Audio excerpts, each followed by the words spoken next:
नमस्ते। भारत के संविधान में जो संभावित प्रश्न की सीरीज जो है उसमें ये चौथा लेक्चर है मेरा। इसके पहले मैंने ऑलरेडी जो है 3 लेक्चर किया हुआ है और सीजीपीएससी 2025 को टारगेट करके ये लेक्चर सीरीज मैंने शुरुआत किया हुआ है।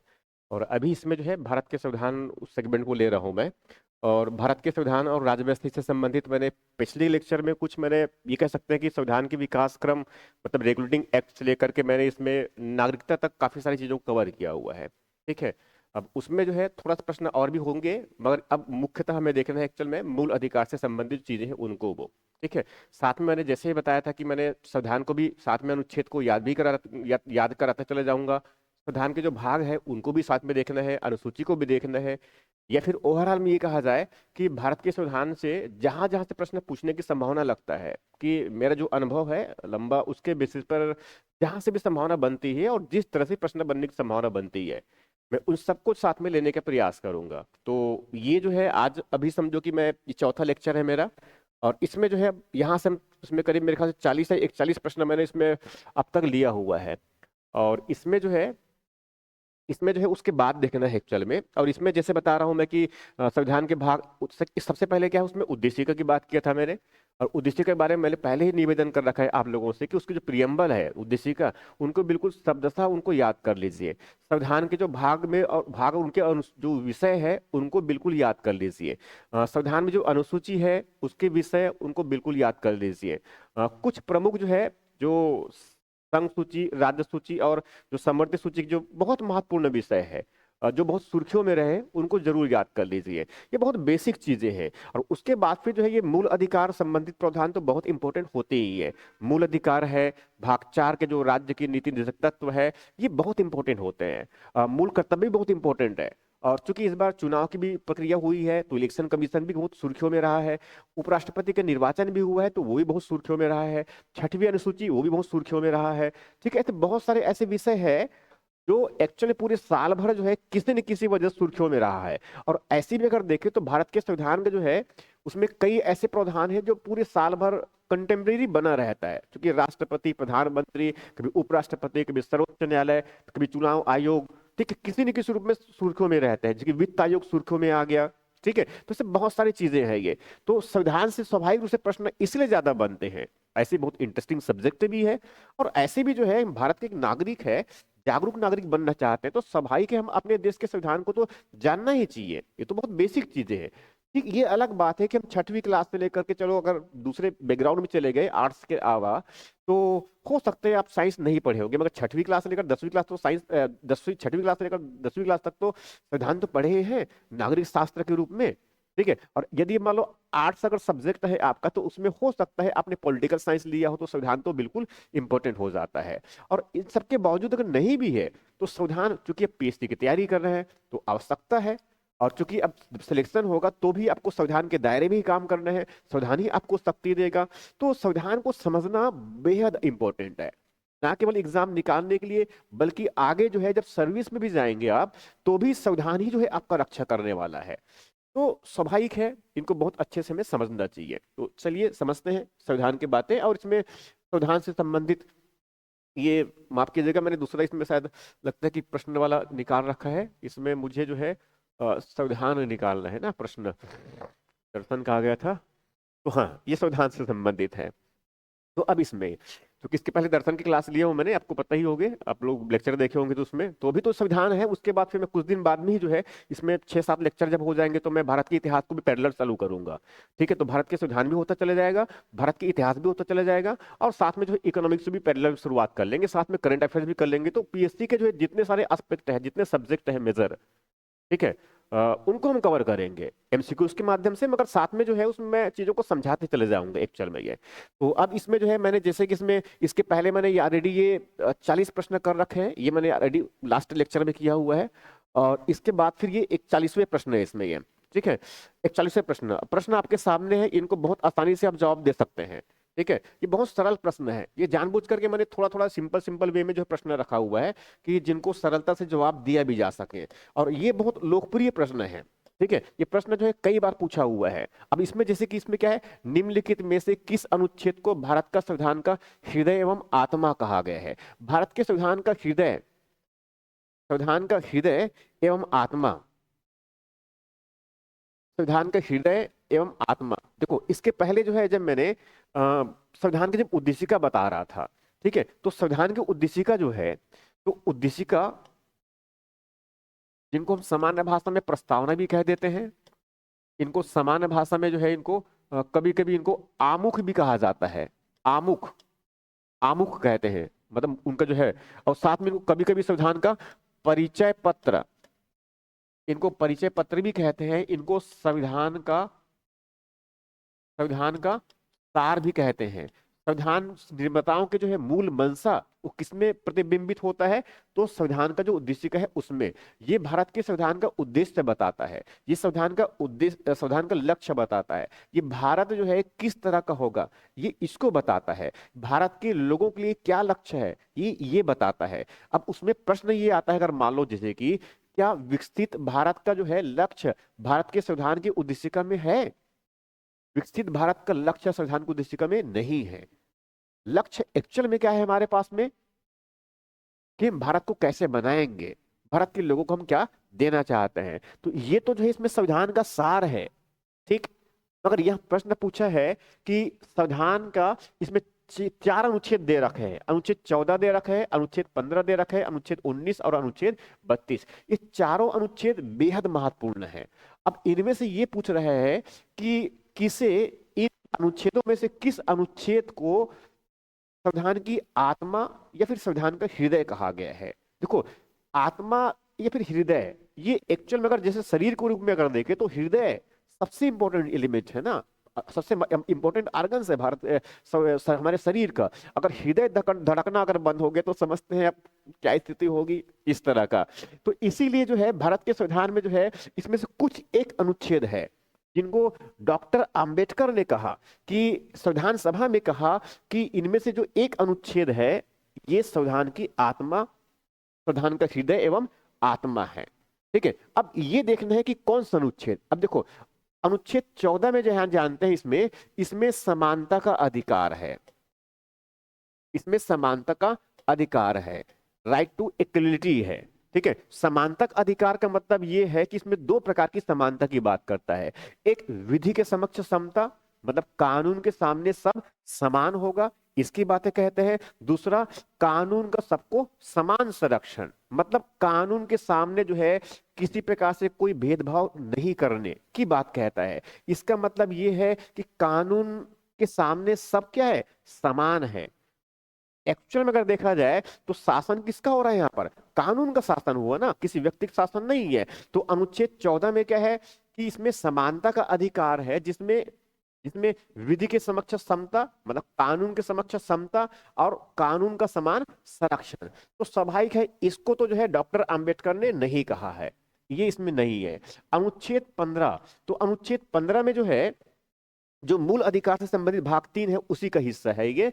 तो अनुच्छेद 15, देखो अनुच्छेद 14 में क्या है, समानता के अधिकार को एक प्रकार से एक सिद्धांत के रूप में स्थापित किया गया है, एक सिद्धांत के रूप में। और इसी की प्राप्ति के लिए, इसी समानता की प्राप्ति के लिए हमें असमानता को समाप्त करना पड़ेगा, असमानता को समाप्त करना पड़ेगा। असमानता को समाप्त करने का मतलब ये हुआ कि वहां धर्म के आधार पर, चाहे वह मूल वंश के आधार पर, चाहे वह जाति के आधार पर, चाहे वह लिंग के आधार पर या फिर जन्म स्थान के आधार पर, किसी भी आधार में अगर हो तो उस असमानता को क्या है, समाप्त करके हमें क्या करना है, समानता स्थापित करना है। तो ये जो बातें कह रहा हूं मैं असमानता को समाप्त करने वाली, मतलब जिनको भेदभाव का समापन कहते हैं, भेदभाव की समाप्ति या विभेदीकरण का निषेध, किसी प्रकार से भेदभाव नहीं करना है, धर्म आधार पर नहीं करना है, जाति आधार पर नहीं करना है, मूलवंश के आधार पर नहीं करना है, लिंग के आधार पर नहीं करना है, जन्म स्थान के आधार पर नहीं करना है। तो ये सब किस में है, अनुच्छेद 15 में है। मगर इनको भी जो है संविधान का हृदय और आत्मा नहीं कहा गया है, ठीक है। अनुच्छेद 19, अनुच्छेद 19 में जानते हैं इसमें वाक और अभिव्यक्ति संबंधी स्वतंत्रता है। और इसमें केवल यही नहीं है, इसमें जो है शांतिपूर्वक सम्मेलन का, बिना हथियार के सम्मेलन का, कोई समिति या संगठन बनाने का, ठीक है। भारत के राज्य क्षेत्र में बिल्कुल निर्बाध तरीके से, आबाद तरीके से घूमने फिरने का, कहीं भी आने जाने का, बस जाने का, निवास करने का व्यापार वाणिज्य करने की भी स्वतंत्रता। ये सब जो है अनुच्छेद 19(1)(a) से लेकर के जी तक इसमें प्रावधान है। एप में था संपत्ति का अधिकार, वो समाप्त कर दिया गया। मगर इसको भी, ये बहुत इंपॉर्टेंट है, वाक और अभिव्यक्ति की जो स्वतंत्रता, ये बहुत इंपॉर्टेंट है। हमें बोलने की आजादी देता है। कौन देता है? संविधान देता है ना। क्योंकि भारत एक लोकतांत्रिक देश है, और लोकतांत्रिक देश में जो है बोलने की आजादी तो बहुत स्वाभाविक था। इसलिए संविधान के अनुच्छेद 19 में वाक एवं अभिव्यक्ति की आजादी, उनकी स्वतंत्रता दिया हुआ है। भारत के प्रत्येक नागरिक को प्राप्त है, ये सभी व्यक्तियों को प्राप्त नहीं है। ये अनुच्छेद 19 के जो प्रावधान है, ये केवल भारत के नागरिकों के लिए है। उन सबके बावजूद, इतनी विशेषताओं के बावजूद, ये जो अनुच्छेद 19 है, उनको भी संविधान का हृदय एवं आत्मा नहीं कहा है। डॉक्टर अंबेडकर जो है संविधान सभा में, जिनको संविधान का शिल्पकार कहा जाते हैं, डॉक्टर अंबेडकर को प्रारूप समिति के जो अध्यक्ष थे, इन्होंने कहा था कि संविधान का जो अनुच्छेद 32 है, ये संविधान का हृदय और आत्मा है। क्यों? क्योंकि संविधान के अनुच्छेद 32 में जो है संवैधानिक उपचारों का अधिकार, इसका उल्लेख है। और संवैधानिक उपचारों का अधिकार का मतलब ये हुआ कि भारत के संविधान में हमें जो मूल अधिकार प्राप्त है, उस मूल अधिकार के यदि किसी प्रकार से हनन होता है, किसी व्यक्ति के द्वारा या किसी सरकार के द्वारा या फिर राज्य के द्वारा, तो हम सीधे तौर पे जो है सर्वोच्च न्यायालय जाकर उसकी शिकायत कर सकते हैं। ये अधिकार भी क्या है? हमारे एक मौलिक अधिकार है अनुच्छेद 32 के अंतर्गत। तो मतलब ये हुआ कि अनुच्छेद 32 में जो हमें संवैधानिक उपचारों का जो अधिकार दिया है, वो एक्चुअल में अन्य अधिकार के उल्लंघन होने पर शिकायत करने का अधिकार देता है।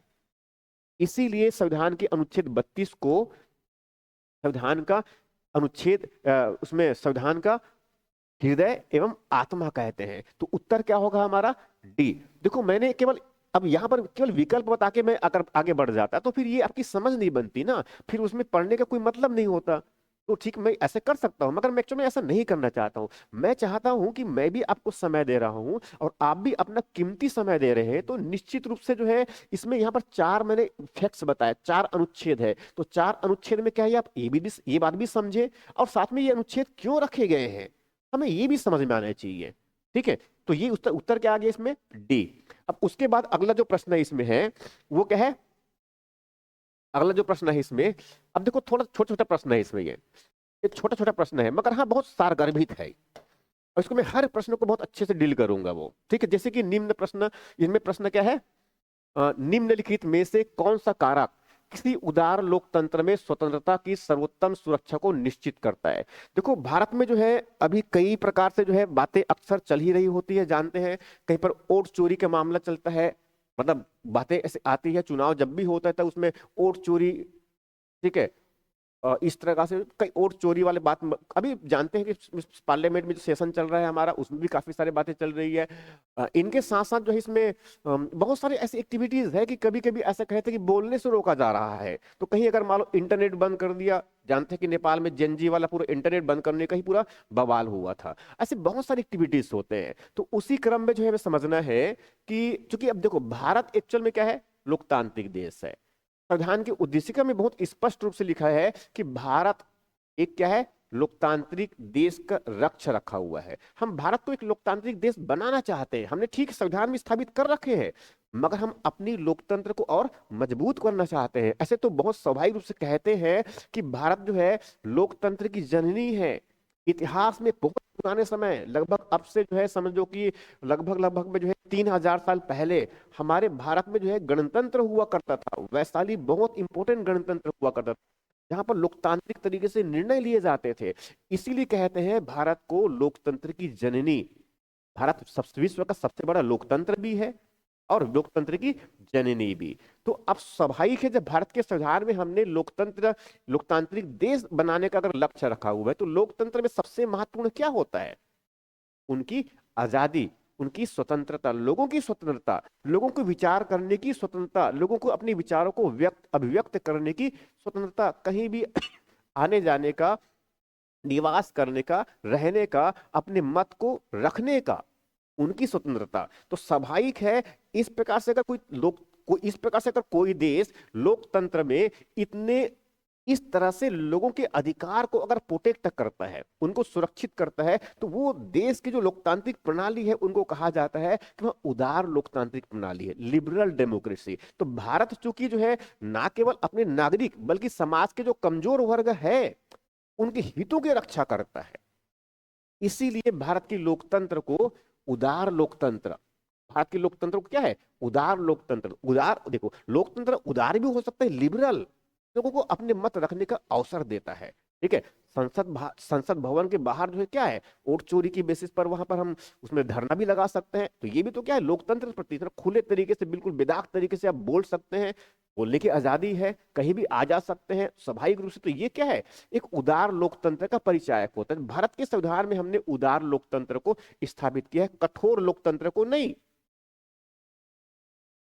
अब इसमें क्या है, तो लोकतंत्र में क्या है, स्वतंत्रता सबसे इंपॉर्टेंट होता है। तो डेमोक्रेसी मतलब एक्चुअल में देखा जाए तो स्वतंत्रता, लिबर्टी, ये बहुत इंपॉर्टेंट है। अब भारत के संविधान में भी इस प्रकार से देखा जाए तो उस संविधान का उद्देश्य में क्या है, स्वतंत्रता एक लक्ष्य है और उसकी प्राप्ति के लिए स्वतंत्रता कितने स्वरूप, 5 प्रकार के स्वतंत्रता की बात करता है, उद्देशिका की बात कर रहा हूं मैं। और उसमें 5 प्रकार स्वतंत्रता में क्या है, नंबर 1 विचार की स्वतंत्रता, नंबर 2 उस विचार को अभिव्यक्त करने की स्वतंत्रता, नंबर 3 विश्वास करने की स्वतंत्रता, नंबर 4 धर्म की स्वतंत्रता, नंबर 5 उपासना की स्वतंत्रता। ये स्वतंत्रता का स्वरूप है, 5 आयाम वाला स्वतंत्रता। तो सभाई के उद्देश्य में तो यही है ना। सभाई के जब सुनने में इतनी अच्छी लगती है स्वतंत्रता, तो सभाई के जब इसका उपयोग किया जाएगा तो कितना अच्छा है। इसीलिए भारत के संविधान जो संविधान की जो उद्देशिका है उनको संविधान का सार इसीलिए कहा जाता है। संविधान को उद्देशिका को याद करना इसीलिए इंपॉर्टेंट है। अब इसमें ये जो स्वतंत्रता है ये कब सुरक्षित हो सकता है, ये जो स्वतंत्रता जो ऐसे है जो एक्चुअली उदार लोकतंत्र बनाता है, ये कब सुरक्षित हो सकता है, कब, उसी को पूछ रहा है। सुरक्षा कब नियत करता है, कब, एक प्रतिबद्ध न्यायपालिका। देखो प्रतिबद्ध न्यायपालिका या फिर बोलते हैं इनको committed committed committed judiciary, judiciary. तो कमिटेड जुडिशरी फिर कहते हैं एक प्रतिबद्ध न्यायपालिका, कॉन्सेप्ट बेसिकली है। तो प्रतिबद्ध न्यायपालिका या फिर कमिटेड जुडिशरी का मतलब ये होता है कि जुडिशरी वो कार्यपालिका के प्रति उत्तरदायी है। इस तरह का अगर मान लो कोई न्यायपालिका है जो एग्जीक्यूटिव के प्रति जो है वहां, अगर मान लो वहां जिम्मेदार है, कार्यपालिका के प्रति जिम्मेदार है, उससे बोला जाता है प्रतिबद्ध न्यायपालिका। अब स्वाभाविक है, ये लोगों के अधिकार को कौन हनन कर सकता है, दूसरे कोई व्यक्ति भी हनन कर सकता है। और सबसे बड़ा शक्ति को हनन करना कौन हो सकता है, राज्य हो सकता है ना, मतलब सरकार हो सकता है। क्यों, सरकार को बहुत बड़ी शक्ति दिया हुआ है संविधान ने, तो स्वाभाविक है वो तो बहुत आसानी से जो है हमारे अधिकार को उल्लंघन कर सकते हैं। ठीक है, इसीलिए और मान लो अधिकार को उल्लंघन करता है तो स्वाभाविक है तो कोई ऐसा तो होना चाहिए संस्था जो हमारे अधिकारों को प्रोटेक्ट करे। मगर जैसे अभी तो हमने संविधान में, अभी वर्तमान संविधान में, हमारा जो संविधान में जो सर्वोच्च न्यायालय है वो तो हमारे अधिकारों का सुरक्षा करता है ना। मगर हमारा न्यायालय जो है, हमारा जो सर्वोच्च न्यायालय, जो पूरी न्यायपालिका, वो कमिटेड जुडिशरी नहीं है। अगर कमिटेड जुडिशरी होता तो कार्यपालिका के हाँ में हाँ मिलाता रहता, ऐसा जबकि नहीं है। भारत में जो है कमिटेड जुडिशरी नहीं है, और इसीलिए हमारे अधिकार का जब जब कोई हनन होता है हम सीधे कहां जा सकते हैं, सर्वोच्च न्यायालय जा सकते हैं अनुच्छेद 32 का प्रयोग करके। तो स्वाभाविक है स्वतंत्रता की रक्षा के लिए कमिटेड जुडिशरी जो है नहीं, प्रतिबद्ध जुडिशरी की आवश्यकता नहीं, बल्कि स्वतंत्र न्यायपालिका की आवश्यकता होती है जो अधिकारों के हनन होने पर सीधा हस्तक्षेप कर सके। ये एक विषय है, मगर उत्तर इसका ये नहीं आएगा। दूसरा, शक्तियों का केंद्रीकरण, बी ऑप्शन। देखो तो पहला तो गलत हो गया, दूसरा में देख लेते हैं शक्तियों का केंद्रीकरण। देखो पूरी शक्ति अगर मान लो जो है केवल एक ही संस्था में या फिर एक ही व्यक्ति में या फिर केंद्र में अगर निहित हो गया, इसका मतलब ये है कि हमने पूरा अधिकार किसको दे रखा है, केवल एक ही संस्था या एक ही व्यक्ति को दे रखा है।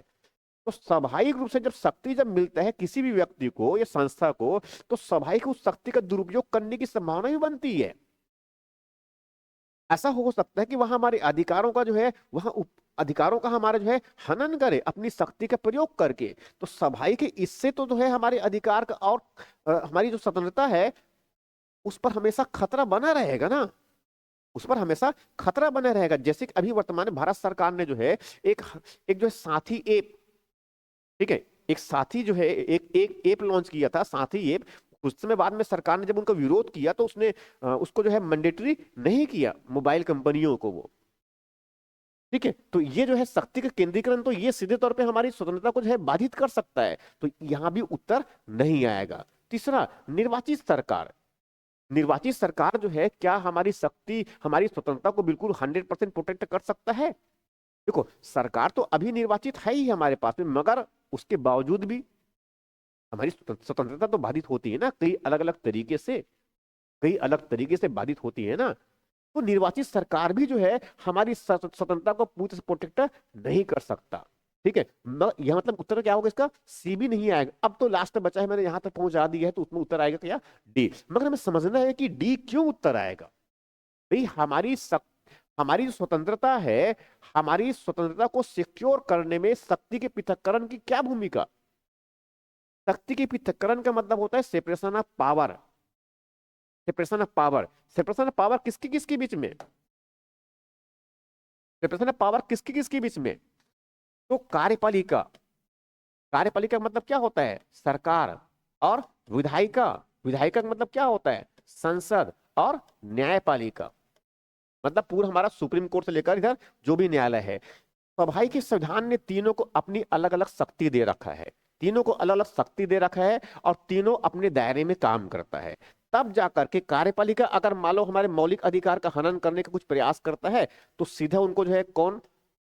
न्यायपालिका तलब करता है। विधायिका ने अगर मान लो कुछ गड़बड़ किया, मौलिक हमारे अधिकार का या फिर स्वतंत्रता को हनन करने का प्रयास किया, तो न्यायपालिका जो सीधे क्या करते हैं, उनको कटघरे में कर देता है। और कोई भी कानून हो, अगर वह हमारे मौलिक अधिकारों का अगर हनन करता है, ठीक है, तो स्वाभाविक है क्या उस कानून को क्या करते हैं, वो असंवैधानिक घोषित कर देते हैं। तो हमारी स्वतंत्रता की रक्षा करने के लिए क्या चाहिए कि न्यायपालिका बिल्कुल स्वतंत्र रूप से काम करते रहे, विधायिका भी अपना काम करते रहे, कार्यपालिका भी अपना काम करते रहे। तो शक्ति का पृथक्करण, सेपरेशन ऑफ पावर जो है, ये हमारी आजादी को सिक्योर करती है। उत्तर क्या होगा हमारा इसमें? डी, शक्तियों का पृथक्करण। ये हमारी स्वतंत्रता के लिए जरूरी है, सबसे ज्यादा अनिवार्य है। उसके बाद आगे बढ़ जाते हैं अगला प्रश्न की तरफ में।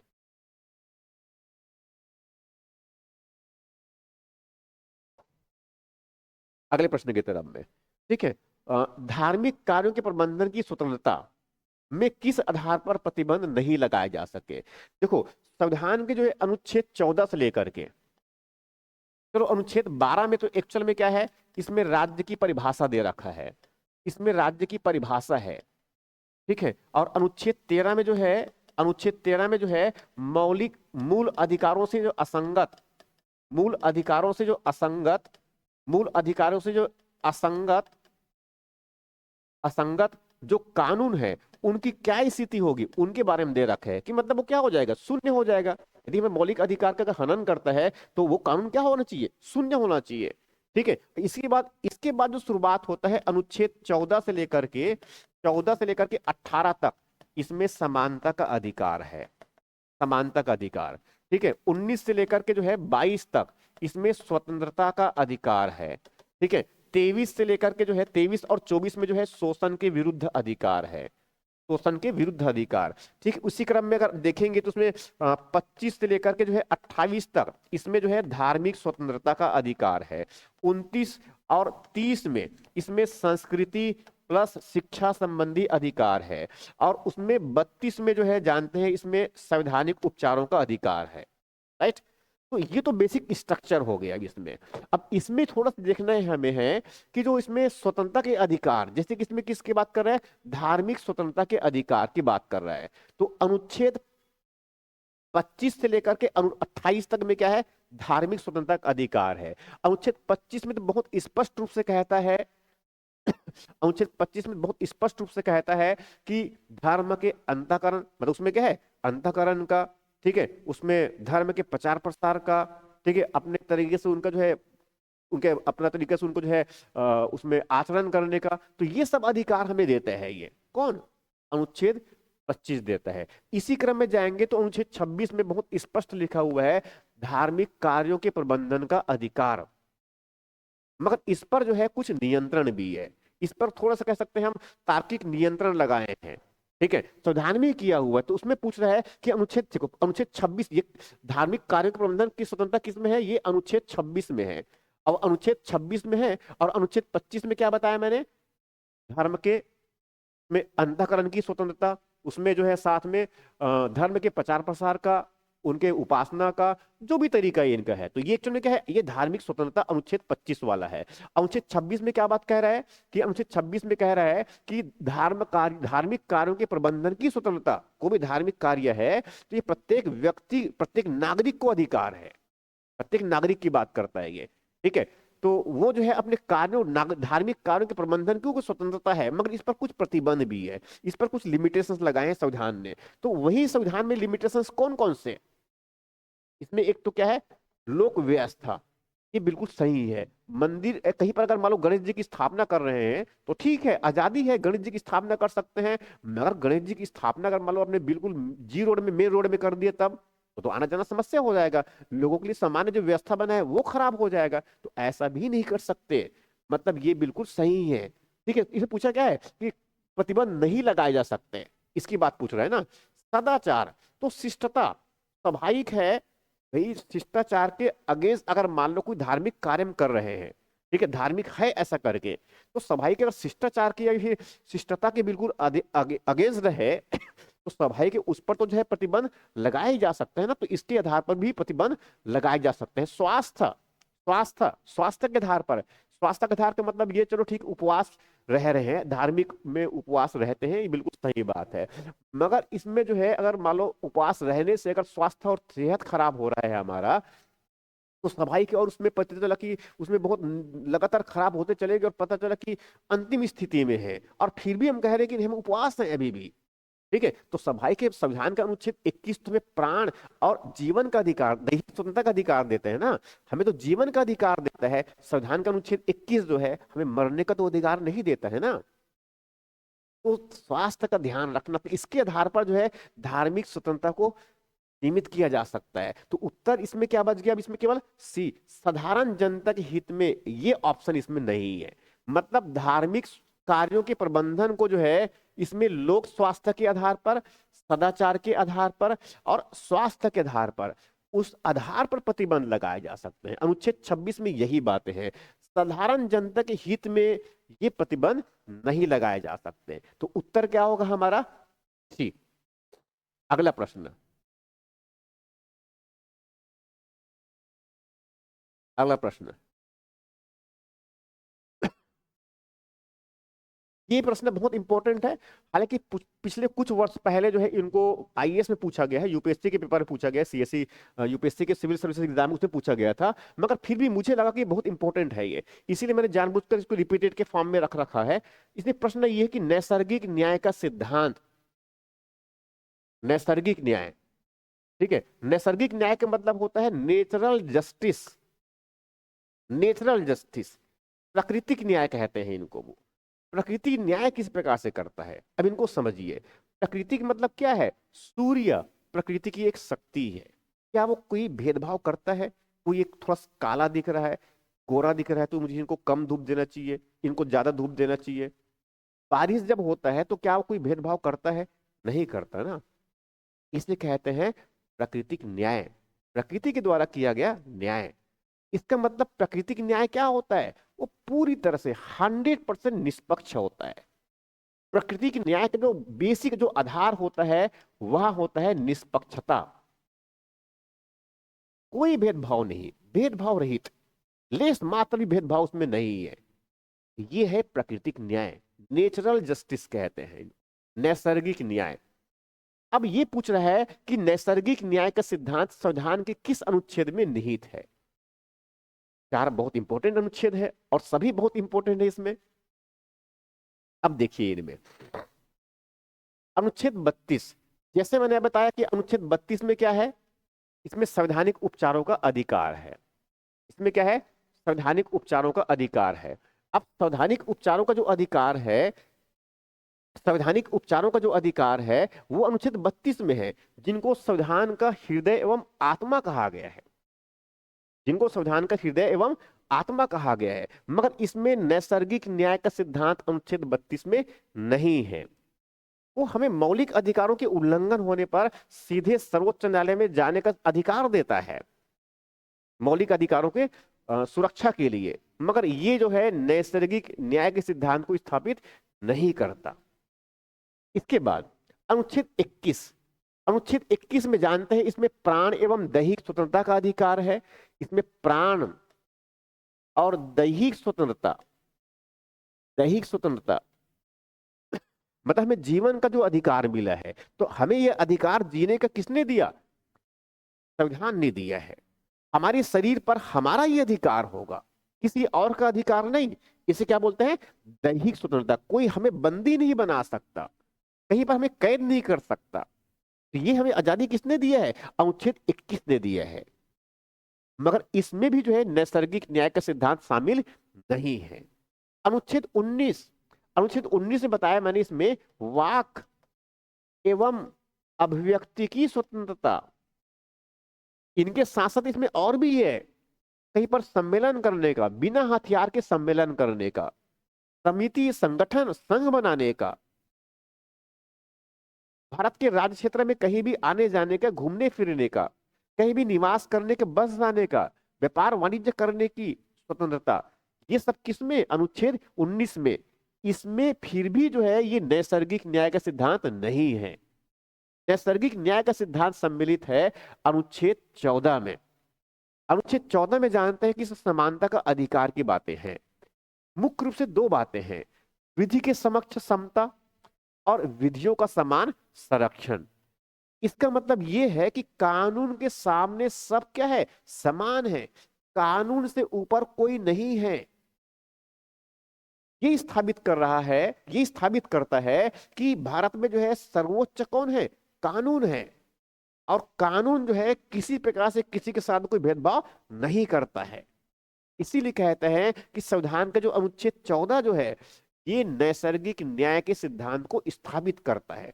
सर्वोच्च न्यायालय ने इसकी व्याख्या किया है। तो याद रखना है हमें क्या, कि अनुच्छेद 14 जो है नैसर्गिक न्याय के सिद्धांत को स्थापित करता है। ये उत्तर होगा इसका डी। अगला प्रश्न, अगला प्रश्न, निम्न में से कौन सा एक अधिकार राष्ट्रीय आपातकाल तक में भी समाप्त या सीमित नहीं किया जा सकता? ये बहुत इंपॉर्टेंट प्रश्न है। देखो, राष्ट्रीय आपातकाल के बारे में जो है भारत के संविधान में जो भाग 18 है, इसमें प्रावधान है आपातकाल करके ये, ठीक है। और उसमें अनुच्छेद 352 से लेकर के जो है 360 तक उसमें प्रावधान है। अनुच्छेद 352 से लेकर कहां तक? 360 तक। और ये जो आपातकाल जो प्रावधान है एक्चुअल में हमने भारत शासन अधिनियम 1935 से लिया हुआ है। उसकी प्रेरणा से हमने कभी कुछ इस प्रकार से कुछ भारत की सुरक्षा अगर मान लो संकट में आ गया, या फिर राज्य में संविधान के अनुसार अगर शासन नहीं चला जा पा रहा है उस समय, या फिर भारत में जो है कभी वित्तीय संकट उत्पन्न हो गया, तो ऐसी जो स्थिति होती है उसे बोलते हैं आपात की स्थिति, इमरजेंसी की स्थिति। तो इसमें तीन प्रकार की आपात की बात होती है। अनुच्छेद 352 में जो है राष्ट्रीय आपातकाल की उल्लेख है, जिनमें कोई बाह्य आक्रमण कर दिया या फिर युद्ध छिड़ गया और सशस्त्र सेना ने विद्रोह कर दिया, तो ये इसमें इसके आधार पर भारत के राष्ट्रपति जो है आपातकाल की घोषणा कर सकता है। ठीक है, एक बार किया भी है ऑलरेडी, कई बार किया हुआ है, 2-3 बार हुआ है ये। ठीक है, तो ये तो हो गया राष्ट्रीय आपातकाल का। अगर युद्ध या फिर बाह्य आक्रमण के अगर कारण हुआ तो उसको बाह्य आपातकाल कहते हैं। और यदि मान लो आंतरिक सशस्त्र विद्रोह की वजह से हुआ तो उनको आंतरिक आपातकाल कहते हैं, अनुच्छेद 352 के अंतर्गत। अब इसी में जो है अनुच्छेद 356 भी है, जिनको संवैधानिक आपातकाल कहते हैं।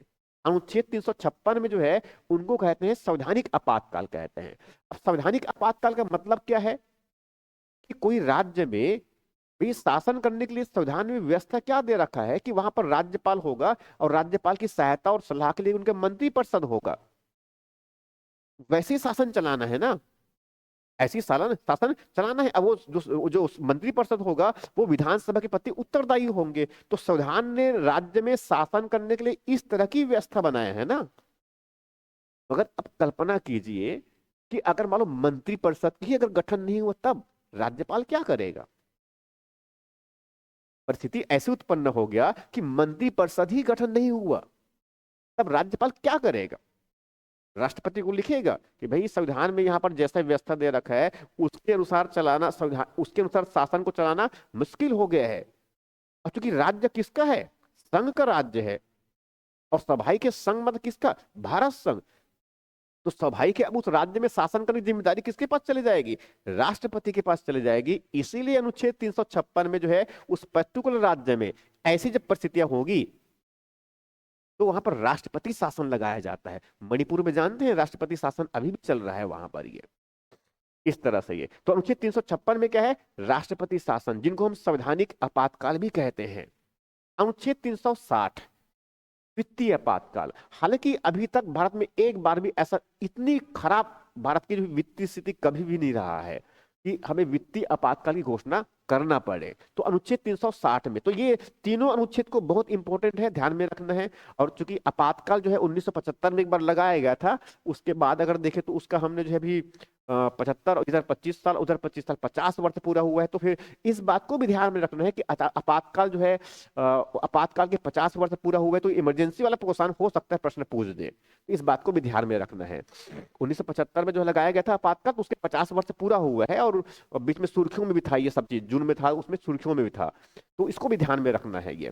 तो ये तो हो गया, अब इस प्रश्न पूछा है। अब इसी में कह रहे हैं देखो, जब आपातकाल की जब घोषणा होता है विशेष रूप से राष्ट्रीय आपातकाल का, ठीक है, और राष्ट्रीय आपातकाल में भी अगर देखें उसमें जो है तो बाह्य आपातकाल का। और बाह्य आपातकाल का मतलब मैंने कौन सा बताया कि जिसमें जो है युद्ध की वजह से या फिर बाह्य आक्रमण की वजह से अगर मान लो कोई आपातकाल की घोषणा किया हो तो उस समय हमारे मौलिक अधिकारों की क्या स्थिति होगी, ये प्रश्न उससे है।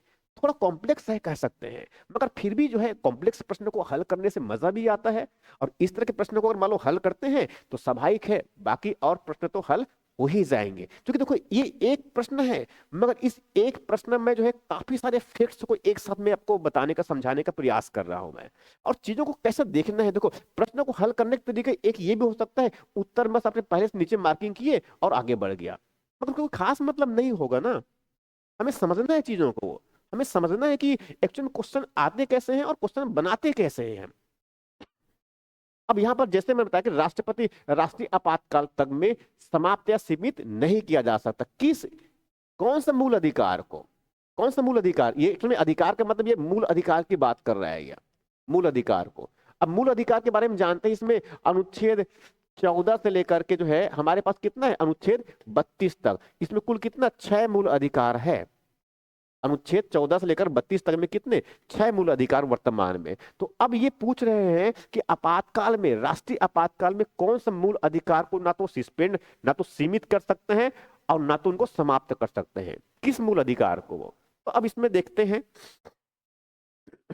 जैसे देखो मूल अधिकार में इसमें पहले ऑप्शन दे रखा है देश के किसी भाग में निवास या बसने की स्वतंत्रता का अधिकार। देखो जैसी जो है राष्ट्रीय आपातकाल और विशेष रूप से जो बाह्य आपातकाल बताया मैंने, बाह्य आपातकाल, और बाह्य आपातकाल किस आधार पर घोषित करते हैं, तो वहां जो है या तो बाह्य आक्रमण हुआ, आक्रमण मतलब किसी दूसरे देश ने हम पर आक्रमण कर दिया, उस समय भारत की सुरक्षा जो है संकट में आ जाता है, इसीलिए आपातकाल घोषित करते हैं। तो बाह्य आक्रमण हो सकता है या फिर युद्ध छिड़ गया भारत का किसी के साथ में, ठीक है, भारत का किसी के साथ में क्या हो गया, युद्ध छिड़ गया, तो उस समय आपातकालीन घोषणा। अब ऑपरेशन सिंदूर को जो है युद्ध की स्थिति नहीं है, वो तो हमने एक ऑपरेशन चलाया है ना, आपको तो ऑपरेशन चलाया, कोई युद्ध नहीं चला है वहां पर। ये युद्ध मतलब वो 1962 में चाइना के साथ में युद्ध हो गया, 65 में पाकिस्तान के साथ युद्ध हो गया, 71 में पाकिस्तान के साथ फिर युद्ध हो गया, वो युद्ध होता है, ठीक है। तो उस तरह की बात कर रहा है ये। तो बाह्य आक्रमण और युद्ध, इसके बेसिस पर जब आपातकाल घोषित करता है तो उस कंडीशन की बात कह रहे हैं ये। तो ऐसे कंडीशन में जो है इसमें जब भी ऐसा होता है तो स्वाभाविक रूप से, स्वतः रूप से जो अनुच्छेद 19 में जो अधिकार है, 19(1) में जो अधिकार है, ये अधिकार स्वतः समाप्त हो जाते हैं, ये स्वतः समाप्त हो जाते हैं। तो स्वाभाविक ये तो जो है, अब इसी में क्या है कि देश के किसी भाग में निवास या बसने की स्वतंत्रता इसी अनुच्छेद 19(1) डी में है ना, 19(1) डी में है, इसी में है, 19(1) वाले पोर्शन में है। तो स्वाभाविक ये तो स्वतः समाप्त हो जाता है, ये उत्तर नहीं आएगा।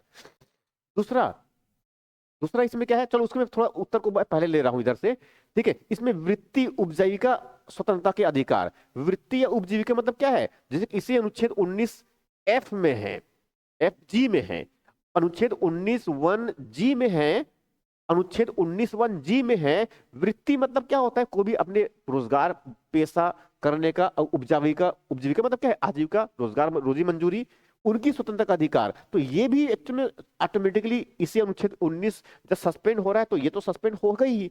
भारत के संपूर्ण राज्य क्षेत्र में आबाद भ्रमण की स्वतंत्रता, ये भी अनुच्छेद 19 में ही है, ये भी सस्पेंड हो जाता है। बचता क्या है, बी, व्यक्तिगत स्वतंत्रता तथा जीवन का अधिकार, ये किसमें है, अनुच्छेद 21।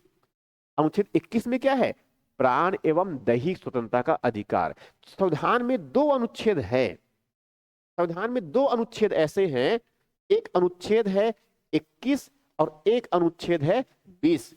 ये दो अनुच्छेद ऐसे हैं जिनको राष्ट्रीय आपातकाल के समय, भले ही बाह्य आपातकाल के बेसिस पर ही जो है इमरजेंसी घोषित किया हो, तो भी जो है इनको हम समाप्त नहीं कर सकते। किनको समाप्त नहीं कर सकते, अनुच्छेद 20 और अनुच्छेद 21 में। अनुच्छेद 21 में क्या है, प्राण एवं दैहिक स्वतंत्रता, वो समाप्त नहीं कर सकते। वैसे जो है अनुच्छेद 20 में, उसमें क्या है, उसमें गिरफ्तारी और निरोध से, कुछ कुछ दशाओं में अपराध से संरक्षण है। ये किसकी बात कर रहे हैं, अनुच्छेद 20 की बात। अनुच्छेद 20 और 21 में क्या है, आपातकाल में भी इनको कोई सस्पेंड नहीं कर सकता, ना ही समाप्त कर सकता है, ये ध्यान में रखना है। तो उसमें उत्तर आ गया हमारा क्या, बी। अगला प्रश्न, अगला प्रश्न, अगला प्रश्न है निजता के अधिकार। निजता के अधिकार संविधान के किस अनुच्छेद में निहित है। देखो ये निजता का जो अधिकार का जो मामला है, ये इस साल बहुत सुर्खियों में रहा है। इसको बोलते हैं right to privacy, right to privacy, निजता का अधिकार। ये जो अधिकार है इस वर्ष बहुत सुर्खियों में रहा है, और बहुत सुर्खियों में रहा है उसका कारण ये है कि एक्चुअल में बहुत पहले मतलब कब, 2017 में सुप्रीम कोर्ट में एक मामला आया था जिनको बोलते हैं पुट्टू स्वामी मामला, पुट्टू स्वामी मामले। कब की बात करूं, 2017 में। तो पुट्टू स्वामी मामले में जो है सर्वोच्च न्यायालय ने जब अनुच्छेद 21 का व्याख्या किया, अनुच्छेद 21 का व्याख्या, अनुच्छेद 21 में क्या है, प्राण एवं दैहिक स्वतंत्रता का अधिकार है। अनुच्छेद 21 में क्या है, प्राण एवं दैहिक स्वतंत्रता का अधिकार है। तो इस मामले में जो है अनुच्छेद 21 की व्याख्या करते हुए सर्वोच्च न्यायालय ने कहा कि इस अधिकार में, इस अधिकार में जो है इसमें निजता का अधिकार भी सम्मिलित है। मतलब अनुच्छेद 21 से उन्होंने एक नया और निष्कर्ष निकाल लिया, एक और नया अधिकार निकाल लिया, नया एक मौलिक अधिकार निकाल लिया। कौन सा मौलिक अधिकार, निजता का अधिकार, राइट टू प्राइवेसी, निजी निजता का अधिकार। ये क्या है, एक मौलिक अधिकार, किससे, अनुच्छेद 21 से। मगर ये तो ठीक है, 17 का मामला आया, मगर उसके बाद इसी क्रम में आगे बढ़ जाए थोड़ा सा, तो 2023 में, 2023 में जो है भारत सरकार ने जो है एक कानून बनवाया, एक विधेयक, भारत की संसद ने एक कानून बनाया। उस कानून को कहते हैं DP DP DP DP 2023, DP DP act है बेसिकली ये। तो डीपी मतलब क्या है, digital personal protection, digital personal data protection act, जिनको नाम दिया गया short DP act, digital personal data protection act 2023। इसको कुछ दिन पहले जो है भारत सरकार ने लागू किया, अभी 2025 में, ठीक है। तो इसमें बहुत सारी बातें सुर्खियों में आया कि यहां जो सूचना के अधिकार जो कानून है 2005 का, उसको भी थोड़ा सा डाइल्यूट कर दिया है, उसको डाइल्यूट कर दिया गया है, कमजोर कर दिया गया है, इस वजह से भी सुर्खियों में रहा है, ठीक है। मगर एक तरफ जानने का जो अधिकार है, सूचना का अधिकार, उनको अगर प्रोटेक्ट करते हैं तो निजता का अधिकार जो है भंग हो रहा है हमारा। तो ये मामला इस तरह से सुर्खियों में आया था। तो एक प्रकार से जानने का अधिकार मतलब राइट टू इंफॉर्मेशन, और इस तरफ राइट टू प्राइवेसी, ये दोनों में टकराव आ रहा था, तो इस वजह से सुर्खियों में आया था। तो इसीलिए प्रश्न मैंने यहां पर जानबूझ के रखा हुआ है कि निजता का अधिकार संविधान के किस अनुच्छेद में निहित है। तो जैसे मैंने तो स्पष्ट कर दिया कि पुट्टासाई मामले में सर्वोच्च न्यायालय ने अनुच्छेद 21 की व्याख्या करते हुए कहा कि अनुच्छेद 21 में जो है प्राण और दैहिक स्वतंत्रता के अधिकार में वो निजता का अधिकार भी सम्मिलित है। ये जो है पुट्टुस्वामी मामला, इसको ध्यान में रखना है, 2027 का 2017 का मामला है। पुट्टुस्वामी मामला में क्या व्याख्या किया गया है, निजता का अधिकार को जो है एक मौलिक अधिकार बताया है अनुच्छेद 21 के अंतर्गत सर्वोच्च स्वतंत्र न्यायालय में सर्वोच्च सुप्रीम कोर्ट ने। ये अनुच्छेद 14 में जानते हैं इसमें क्या है, इसमें तो समानता का अधिकार है। अनुच्छेद 21 में प्राण एवं दैहिक स्वतंत्रता का अधिकार है। और बता चुका मैं अनुच्छेद 19 में क्या है, इसमें उसमें जो है वाक और अभिव्यक्ति की स्वतंत्रता अधिकार है। अनुच्छेद 32 में क्या है, संवैधानिक उपचारों का अधिकार है। तो ये तो ऐसे भी अनुच्छेद आपको याद हो जाएंगे। ये अगला प्रश्न, उसमें उत्तर क्या है हमारा, सी। अगला प्रश्न,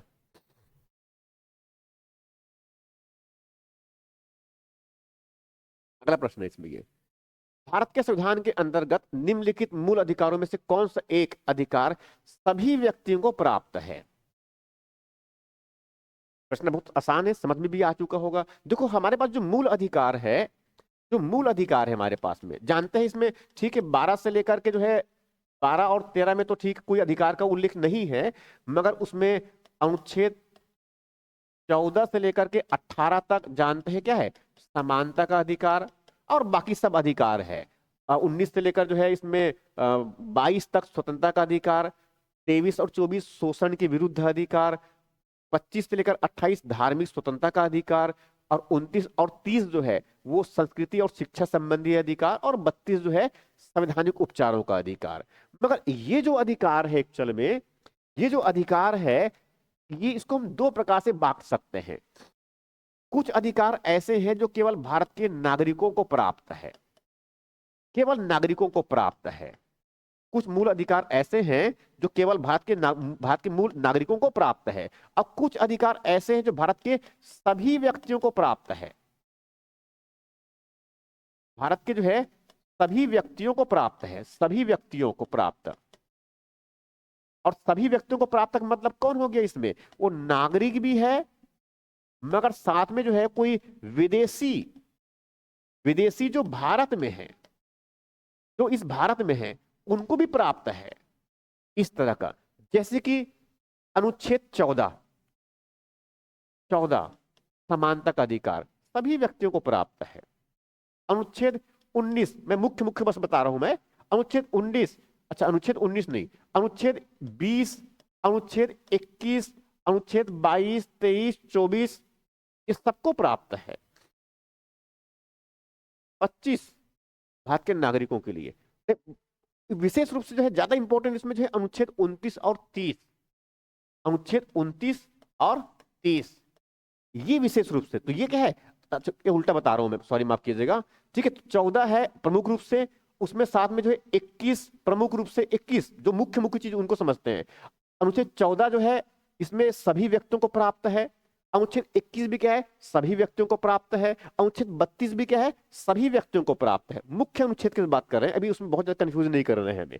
ठीक है, अब नागरिकों को प्राप्त कौन कौन सा है, केवल नागरिकों को कौन कौन सा प्राप्त है, तो अनुच्छेद 15 भी है, 16 भी है, ठीक है विशेष रूप से, और अनुच्छेद 19 तो है ही, अनुच्छेद 29 और 30 विशेष रूप से, विशेष रूप से ये, तो इतने तो कम से कम ध्यान में रखना, ये नागरिकों को प्राप्त है। अब जैसे यहां पर क्या है, यहां पर भारत के, तो इसमें क्या है, मूल अधिकार कौन से एक अधिकार सभी व्यक्तियों को प्राप्त है। अब सभी व्यक्तियों को प्राप्त है, इसमें जैसे मैंने यहां पर बताया क्या है, अनुच्छेद 14 है, 21 है, 32, तो इसमें प्रमुख देख लेते हैं। जैसे ये, जैसे इसमें क्या है, विधि के समान संरक्षण, अभी तो पहले ही ऑप्शन में अनुच्छेद 14 ही है। देखो अनुच्छेद 14 में क्या है, विधि की समक्ष समता और विधियों का समान संरक्षण। तो स्वाभाविक इसमें समानता का अधिकार है ना, और समानता का अधिकार तो प्रत्येक व्यक्ति के लिए है, तो प्रत्येक व्यक्ति के लिए विधि के समक्ष समता और विधियों का समान संरक्षण, ये अनुच्छेद 14 में है। और ये जो है भारत के प्रत्येक व्यक्ति को प्राप्त है। प्रत्येक व्यक्ति, और व्यक्ति मतलब केवल उसमें प्राकृतिक व्यक्ति नहीं, प्राकृतिक व्यक्ति तो है ही, जैसे कि मैं हूं, आप है, वो सब तो प्राप्त है ही। कोई कानूनी व्यक्ति, कोई कंपनी, कोई समिति है, उनको भी प्राप्त है समानता का अधिकार। तो ये है, तो उत्तर क्या आ जाएगा हमारा? ए। अब उसके बाद अगर भेदभाव के विरुद्ध अधिकार, तो ये तो अनुच्छेद 15 में है, ये जो है केवल नागरिकों के लिए है। अब व्यक्ति की स्वतंत्रता का अधिकार, ये जो है अनुच्छेद 19 में है, ये भी केवल नागरिकों के लिए है। संस्कृति और शैक्षणिक आधार जो बताया अनुच्छेद 29 और अनुच्छेद 30 में है, तो ये जो है केवल नागरिकों के लिए है। तो ये तीनों केवल नागरिकों के लिए ध्यान में रखना है। और इसमें जैसे बताया मैंने कि अनुच्छेद 14 जो है, अनुच्छेद 21, अनुच्छेद 32, वो सब किसके लिए है? वो नागरिकों के साथ साथ कुछ विदेशी जो भारत में है उनको भी प्राप्त है। तो ये तो हो गया हमारा अगला प्रश्न, मतलब 47 प्रश्न हुआ। अब उसमें अगला प्रश्न है 48। 48 प्रश्न इनमें।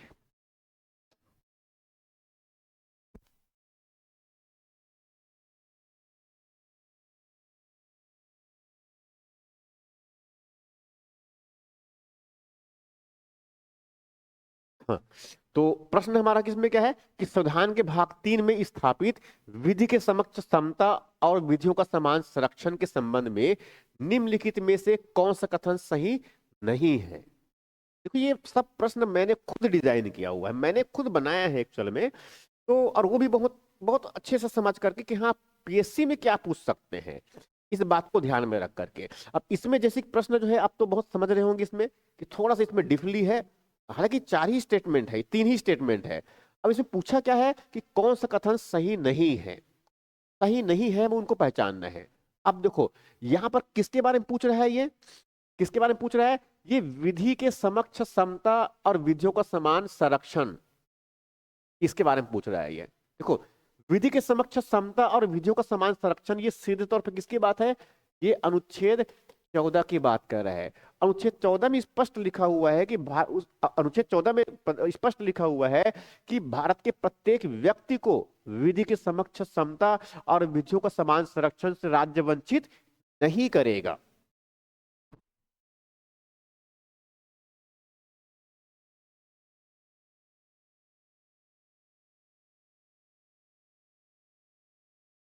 विधि के समक्ष समता और विधियों का समान संरक्षण से राज्य वंचित नहीं करेगा। ये अनुच्छेद जो है 14 में लिखा हुआ है बहुत स्पष्ट रूप से। इसका मतलब ये है कि इसमें कानून के सामने, कानून के समक्ष सब क्या है? समान है, कोई भेदभाव नहीं। ना तो धर्म आधार पर कर सकते हैं, ना तो जाति आधार पर कर सकते हैं, ना तो मूल वंश के आधार पर कर सकते हैं, ना तो लिंग के आधार पर कर सकते हैं, ना तो जन्म स्थान के आधार पर कर सकते हैं। ये क्या है? समानता नहीं करना है इन आधारों पर। तो अनुच्छेद 14 में जो है ये सब बातें मूल रूप से अगर देखा जाए तो वो तो विधि के समानता, विधि के समक्ष समता और विधियों का समान संरक्षण, ये एक्चुअल में क्या है? ये समानता का सिद्धांत, ये समानता का जो अधिकार है, इसको एक सिद्धांत के रूप में स्थापित कर रहा है। और इसी की प्राप्ति के लिए अनुच्छेद 15 से लेकर के अनुच्छेद 18 तक जितनी भी असमानता है उनको समाप्त करने की बात कही गई है। अनुच्छेद 15 में जो है धर्म, मूलवंश, जाति, लिंग या फिर जन्म स्थान, उनमें से आधार पर असमानता को समाप्ति है। अनुच्छेद 16 में क्या है? लोक नियोजन में अवसर की समानता है। अनुच्छेद 17 में क्या है? अस्पृश्यता की समाप्ति की बात करता है, छूआछूत की समाप्ति की बात करता है। अनुच्छेद 18 में क्या है? उसमें उपाधियों का अंत। एक प्रकार से जो है 15, 16, 17, 18 वो क्या कह रहा है? असमानता को समाप्त करके अनुच्छेद 14 में जो लक्ष्य है समानता का, हमें वो प्राप्त करना है। रणनीति ये है संविधान में समानता स्थापित करने की। अब यहां पर क्या दे रखा है, इसी के बारे में प्रश्न है। विधि के समक्ष समता और विधियों का समान संरक्षण, हमें चुनना क्या है? गलत चुनना है। इसका उल्लेख संविधान के अनुच्छेद 14 में है। ये बहुत सही है, ये तो बिल्कुल सही है, ये गलत नहीं है। अब बी ऑप्शन, विधि के समक्ष समता ब्रिटेन से, वहां विधियों का समान संरक्षण अमेरिका के संविधान से प्रेरित है। देखो, संविधान का स्रोत जब पढ़ते हैं इसमें, और देखो संविधान के स्रोत को भी जो है आपको याद कर लेना चाहिए। तो मेरा जो अनुभव कहता है और संविधान को तो पढ़ाने का तो मुझे करीब करीब 14 साल का अनुभव हो चुका है। ये लंबे समय तक मैंने पीएससी और यूपीएससी और साथ में छोटे एग्जाम के बच्चों को मैंने पढ़ाया है लंबे समय तक। और मैंने खुद करीब, जब मैं सिविल की तैयारी में था तो मैं खुद 5.5-6 साल तक मैंने खुद पढ़ा हुआ उन चीजों को, दिल्ली में रह करके पढ़ा हुआ है, बड़ी कोचिंग से पढ़ करके वहां से आया। तो स्वाभाविक है इसमें संविधान को जो है लगभग मैं पूरे 20 साल से बहुत सीरियसली चीजों को देख रहा हूँ, 20 साल। तो स्वाभाविक है 20 साल से अगर लगातार मैं चीजों को देख रहा हूँ तो उसमें ठीक है। इसमें तो ये तो जरूर जानता हूं मैं कि विधि के समक्ष समता जो है ब्रिटेन से लिया हुआ है, और विधियों का समान संरक्षण जो है ये अमेरिका, ये विधियों का समान संरक्षण ये अमेरिका के संविधान से लिया हुआ है, वहां से प्रेरित है ये। तो ये भी बिल्कुल सही है, ये गलत नहीं है। अब सी ऑप्शन देखते हैं कि संविधान के अनुच्छेद 14 भारत में विधि के शासन को स्थापित करता है। ये बात भी बिल्कुल सही है। संविधान के अनुच्छेद 14 जो है ये विधि के शासन, क्योंकि विधि के समक्ष समता मतलब क्या है, कानून के सामने सब समान होगा, कानून को सबको समान संरक्षण मिलेगा। तो एक्चुअल में जो है लागू क्या हो रहा है, कानून लागू हो रहा है ना। इसीलिए कहते हैं कि भारत में शासन किसका चलता है, कानून चलता है, कानून का शासन है, मोदी का शासन नहीं। मोदी तो शासन को बस चलाने वाले हैं। एक्चुअल में शासन किसका है, कानून का शासन है। और इस कानून के शासन को आधार किसने दिया है, संविधान ने दिया है। इसीलिए कहते हैं कि भारत में शासन किसका, कानून का। अब इस कानून को आधार किसने दिया, संविधान का। तो सर्वोच्च कौन हुआ, संविधान हुआ। सर्वोच्च कौन हुआ, कानून हुआ। उसके नीचे सब व्यक्ति है। भारत के जितने भी लोग हैं वो सब कानून के नीचे है, कानून से ऊपर कोई नहीं है। इसलिए बोलते हैं कानून के हाथ लंबे होते हैं, अपराध करके बिल्कुल भी नहीं बच सकते। तो इसीलिए क्या है, यहां भी स्टेटमेंट बिल्कुल सही है। तो उत्तर क्या होगा हमारा, इनमें से एक भी ऐसा नहीं है जो इस वाले मामले में वहां गलत हो। तो उत्तर क्या होगा हमारा, डी। अब इसमें मुझे 1-2 प्रश्न और लेनी है। 49 अगला प्रश्न है इनमें। भारत के संविधान के अनुच्छेद 32 के अधीन उच्चतम न्यायालय की शक्ति के संबंध में निम्नलिखित में से कौन सा कथन सही नहीं है। ये सब ऐसे प्रश्न है जो आपको सोचने के लिए मजबूर करेंगे ये, ठीक है। ये सब ऐसे प्रश्न है, क्योंकि प्रश्न को मैंने खुद बनाया हुआ है एक्चुअल में, तो ये प्रश्न अब स्वाभाविक है आपको सोचने के लिए मजबूर करेंगे। देखो अनुच्छेद 29 में, सॉरी अनुच्छेद 32 में, अनुच्छेद 32 में क्या है, इसमें संवैधानिक उपचारों का अधिकार है। संवैधानिक उपचारों का अधिकार। और संवैधानिक उपचारों का अधिकार का मतलब क्या होता है, संवैधानिक उपचारों का अधिकार का मतलब क्या है कि अनुच्छेद 14 से लेकर के अनुच्छेद 32 तक में जो अधिकार है, अनुच्छेद 32 तक में जो अधिकार है उसकी बात कह रहा हूं मैं ये, ठीक है। तो ये जो अधिकार है, इस अधिकार को यदि मान लो कोई दूसरा कोई व्यक्ति या फिर कह लो सरकार ही अगर मान लो हमारे उस मौलिक अधिकार का कोई हनन करने का प्रयास करता है, कोई छीनने का प्रयास करता है, जैसे कि प्राण और दैहिक स्वतंत्रता, दैहिक स्वतंत्रता है ना, तो क्या मुझे कोई जो है बिना बिना किसी कानून के आधार के क्या मुझे कोई उसमें कैद कर सकता है, क्या मेरी दैहिक स्वतंत्रता को कोई बाधित कर सकता है, क्या नहीं। और यदि मान लो ऐसा करने का प्रयास करता है, मुझे बोलने से अगर रोका जाता है, तो मैं सीधा कहां जा सकता हूं, सर्वोच्च न्यायालय जा सकता हूं। क्यों, क्योंकि वाक और अभिव्यक्ति ये मुझे भारत के संविधान ने मुझे अधिकार दिया है मूल अधिकार के रूप में। और मूल अधिकार के यदि किसी प्रकार से कोई भी अगर उल्लंघन करता है तो सीधे कहां जा सकते हैं, सर्वोच्च न्यायालय। सामान्य मामले में सीधे सर्वोच्च न्यायालय नहीं जा सकते आप, सामान्य मामले में सीधे सर्वोच्च न्यायालय नहीं जा सकते। मगर मूल अधिकार के बारे में क्या है, सीधे सर्वोच्च न्यायालय में जाकर अपनी शिकायत कर सकते हैं कि हुजूर संबंधित व्यक्ति या संबंधित सरकार ने मेरे मौलिक अधिकार का उल्लंघन किया है। फिर सर्वोच्च न्यायालय क्या करेगा, इसी अनुच्छेद 32 का प्रयोग करेगा, इसी अनुच्छेद 32 में जो शक्ति दिया है उनको, उनका प्रयोग करेगा। अनुच्छेद 32 में जो है बहुत स्पष्ट रूप से सर्वोच्च न्यायालय को शक्ति दिया गया है कि मौलिक अधिकारों के प्रवर्तन का, मौलिक अधिकारों के लागू करने का जो सर्वोच्च समादेश, मतलब सबसे उच्च जो शक्ति है वो सर्वोच्च न्यायालय में निहित है। और सर्वोच्च न्यायालय जो है उस मौलिक अधिकारों के प्रवर्तन के लिए वहां उचित कार्रवाई कर सकता है। सही जो भी कार्रवाई उनको उचित लगे वो कार्रवाई कर सकता है। उचित कार्रवाई के अंतर्गत सर्वोच्च न्यायालय के वहां उचित कार्रवाई के अंतर्गत वहां जो है निर्देश, आदेश और रिट जारी कर सकता है। 5 प्रकार के रीट: बंदी प्रत्यक्षीकरण का रीट, प्रतिषेध का रीट, परमा प्रतिषेध का रीट, प्रतिषेध का रीट, बंदी प्रत्यक्षीकरण, प्रतिषेध, प्रतिषेध उसमें जो परमादेश, अधिकार पृच्छा, उत्प्रेषण, ये सब इसमें जो है रीट जारी कर सकते हैं। 5 प्रकार के रीट।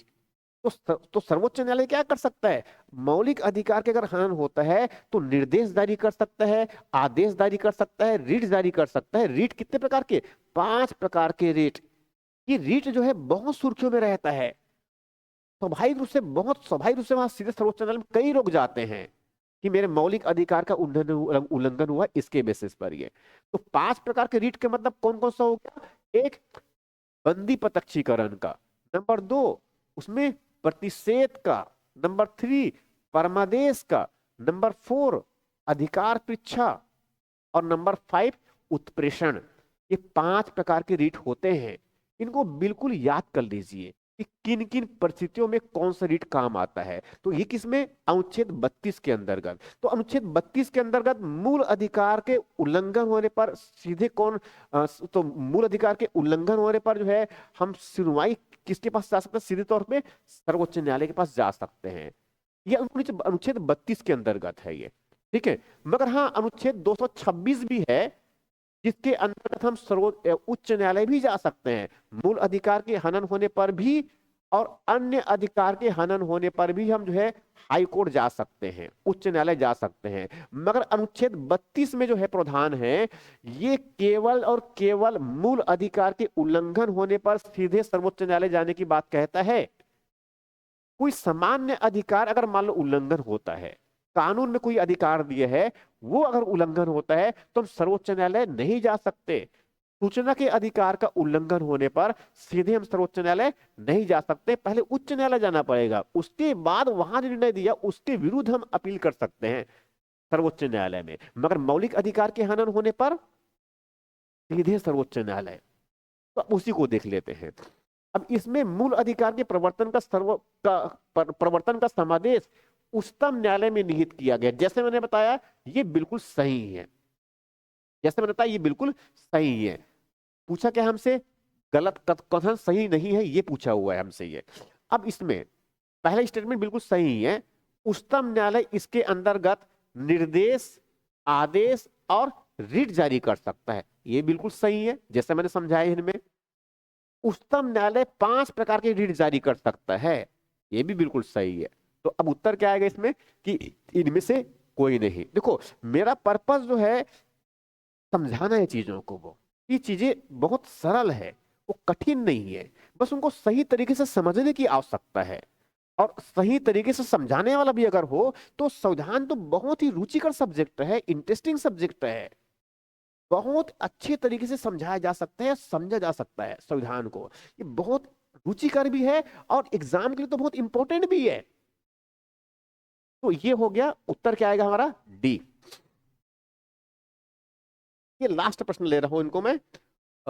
इसमें जो है 50वां प्रश्न होगा इसमें। 50 प्रश्न हमारा तो है, उसका फिर आगे इसमें और भी प्रश्न है, उसको अगले लेक्चर में कवर कर लूंगा मैं। तो इसमें देखते हैं, भारत के संविधान के भाग 3 में धर्म, मूलवंश, जाति, लिंग, जन्म स्थान या इनमें से किसी भी आधार पर, किसी आधार पर किसके द्वारा विभेद का निषेध किया गया है? देखो ये बहुत लॉजिकली जो है, इसको मैंने ही प्रश्न बनाया है, सही है, ठीक है।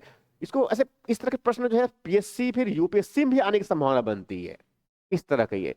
तो इसमें देखिए प्रश्न क्या है कि संविधान के भाग 3 में, अब भाग 3 में तो जानते हैं क्या है, इसमें फंडामेंटल राइट मतलब मूल अधिकार है। इसी में एक अनुच्छेद है, इसी में एक अनुच्छेद है, अनुच्छेद 15, अनुच्छेद 15 है। देखो अनुच्छेद 14 में क्या बताया मैंने? 14 में क्या है? समानता का अधिकार है। अनुच्छेद 15 में क्या है? समानता का अधिकार। और समानता के अधिकार में मैंने क्या बताया? इसमें दो प्रकार की समानता है। इसमें एक विधि के समक्ष समानता है और दूसरा इसमें विधियों का समान संरक्षण है। और ये हमने जो है ब्रिटेन से लिया हुआ है और ये हमने जो है यूएसए से लिया हुआ है, मतलब उनके संविधान से प्रेरित है हमारा, इस कहते हैं ये। अब इसी समानता की प्राप्ति के लिए अनुच्छेद 15, अनुच्छेद 16, अनुच्छेद 17 और अनुच्छेद 18, उसमें जो है हम असमानता को समाप्त करने के प्रावधान किए। अनुच्छेद 15 में बहुत स्पष्ट लिखा है कि धर्म, मूलवंश, जाति, लिंग और जन्म स्थान, ये 5 आधार है जिनके आधार पर भेदभाव नहीं करना है। उनका निषेध किया गया है, उनको प्रतिषेध किया गया है, भेदभाव का निषेध किया गया है। इसीलिए कहते हैं कि अनुच्छेद 15, 16, 17, 18 ये विभेदीकरण का, भेदभाव का निषेध करता है। तो अब ये भेदभाव का निषेध किसके विरुद्ध, कौन कौन भेदभाव कर सकता है? तो ये जो अनुच्छेद 15 की जो बात कह रहा हूं, इसमें देखो विभेदीकरण का आधार तो यहां पर समझ में आ रहा है क्या, किन किन आधारों पर नहीं करना है ये, मगर कौन नहीं करेगा? भाई राज्य भी तो कर सकता है, राज्य मतलब सरकार भी तो कर सकता है, वंश के आधार पर कर सकता है, मूल वंश के आधार पर, जाति के आधार पर कर सकता है, लिंग महिला और पुरुष के बेसिस पर कर सकता है, धर्म के बेसिस पर कर सकता है। कौन कर सकता है? सरकार कर सकता है, संसद कर सकता है, न्यायालय भी तो कर सकता है। हालांकि न्यायालय तो सीधे हमारे अधिकारों का संरक्षक ही है एक प्रकार से, तो वो तो नहीं, मगर कम से कम इसमें जो संसद है, सरकार है, केंद्र की, राज्य की और विधानमंडल है, निकाय है, हमारा स्थानीय निकाय है, पंचायतें, कोई भी तो कर सकता है, ये कर सकता है। कोई व्यक्ति भी तो कर सकता है, व्यक्ति को भी तो कर सकते हैं ना। धर्म आधार पर भेदभाव, कोई दुकानदारी चला रहे हैं, दुकानदारी में कहेंगे कि नहीं आप अमुक धर्म से बिलोंग करते हो, मैं सामान नहीं बेचूंगा या आपको, या फिर सामान नहीं खरीदूंगा मैं, तो ये तो भेदभाव हुआ ना। कोई सार्वजनिक तालाब है, तो सार्वजनिक तालाब में तो जो है वो सबका सार्वजनिक तालाब है ना, सार्वजनिक कुआं है, उसमें तो सभी जाकर समान रूप से पानी पी सकते हैं, समान रूप से स्नान ध्यान कर सकते हैं।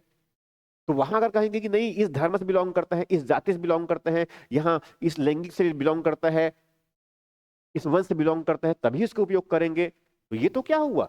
भेदभाव हुआ ना। तो दोनों प्रकार के, मतलब राज्य भी कर सकता है और व्यक्ति मतलब कौन? नागरिक। इन दोनों के आधार पर ही संविधान के अनुच्छेद 15 में जो है, इसमें प्रावधान है कि राज्य और नागरिक दोनों के लिए, कि धर्म के आधार पर, मूल वंश के आधार पर, जाति के आधार पर, लिंग के आधार पर और जन्म स्थान पर, इनमें से किसी आधार पर जो है भेदभाव नहीं करना, ये से प्रावधान किया गया है। ये हो गया, उत्तर क्या है इसमें आया? सी। तो ये तो हो गया 50वें प्रश्न हमारा इसमें ये, ठीक है। अब इसके बाद जब अगला लेक्चर होगा इसमें, तो इसमें बहुत सारे, मैंने बहुत बहुत लॉजिकल प्रश्न बनाया हुआ है और इसमें बहुत सारे प्रश्न हैं। चलो मैंने एक प्रश्न को और कवर कर लेता हूं मैं, छोटा सा ही प्रश्न है इसमें, ये जो है अनुच्छेद 13 वाला है, अनुच्छेद 13 से संबंधित, ठीक है। देखो, भारत के संविधान के अनुच्छेद 13 का मुख्य उद्देश्य निम्नलिखित में से किसके संदर्भ में संविधान की सर्वोच्चता सुनिश्चित करना है? किसके संदर्भ में, किसके संदर्भ में, किसका? अनुच्छेद 13 का क्या उद्देश्य है, उनकी बात कर रहे हो। देखो, अनुच्छेद 12 में क्या बताया मैंने अभी, उसमें राज्य की परिभाषा है। अनुच्छेद 12 में जो है, 12 में जो है राज्य की परिभाषा है, और राज्य की परिभाषा का मतलब इसमें समझो कि पूरे भाग 3 के लिए राज्य शब्द का मतलब क्या होगा, इसकी बात कर रहा है ये। इसमें जो है संसद है, केंद्र सरकार है, विधान विधानमंडल है, इसमें राज्य की सरकार है, राज्य सरकार है, साथ में स्थानीय निकाय, स्थानीय निकाय। अब ये जो है पंचायत हो, चाहे वहां नगर पंचायत है या फिर अन्य कोई प्राधिकारी जो कानून के द्वारा भारत सरकार के नियंत्रण में है, ये अनुच्छेद 12 में है। अनुच्छेद 13 में जो है, अनुच्छेद 13 में जो मौलिक अधिकार, मूल मूल अधिकार से, मूल अधिकार से असंगत, इस अधिकार से जो असंगत,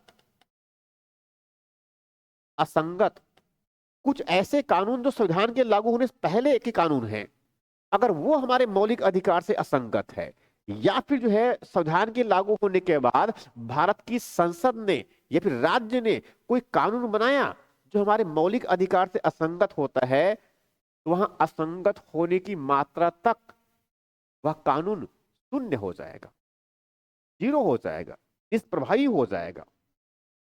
ये बातें जो है अनुच्छेद 13 में है। तो कौन तय करेगा कि कानून हमारे मौलिक अधिकार का उल्लंघन कर रहा है? इसी अनुच्छेद 13 में स्पष्ट होता है। तब स्वाभाविक है वहां पर आवश्यकता पड़ती है उस कानून की समीक्षा करने की जो संसद ने बनाया है। तब जाकर सर्वोच्च न्यायालय उस कानून की संवैधानिकता की जांच करता है। न्यायालय के द्वारा संसद ने जो कानून बनाया है उनकी समीक्षा करता है, उसे बोलते हैं न्यायिक समीक्षा। मतलब अनुच्छेद 13 से जो है एक नई संकल्पना निकलती है, वहां है न्यायिक समीक्षा, जुडिशियल रिव्यू, जिनको हम कहते हैं न्यायिक पुनर्विलोकन। कानून बनाते समय एक बार उस अधिनियम का अवलोकन किसने किया? संसद ने किया। दोबारा से अवलोकन कर रहा है कौन? न्यायालय, सर्वोच्च न्यायालय करता है। इसीलिए बोलते हैं उनको न्यायिक पुनर्विलोकन, जुडिशियल रिव्यू, न्यायिक समीक्षा। किसमें? अनुच्छेद 13 में।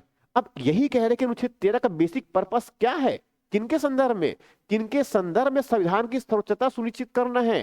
देखो यहां पर किसकी बात कह रहे हैं? संविधान ही सर्वोच्च है ना। किसके मामले में? राज्य की निर्देशक तत्व की बात तो नहीं कर रहा है ये। किसकी बात कर रहा है ये? मौलिक अधिकार के संदर्भ में बात कर रहा है। तो मौलिक अधिकार के संदर्भ में क्या है? संविधान सर्वोच्च है।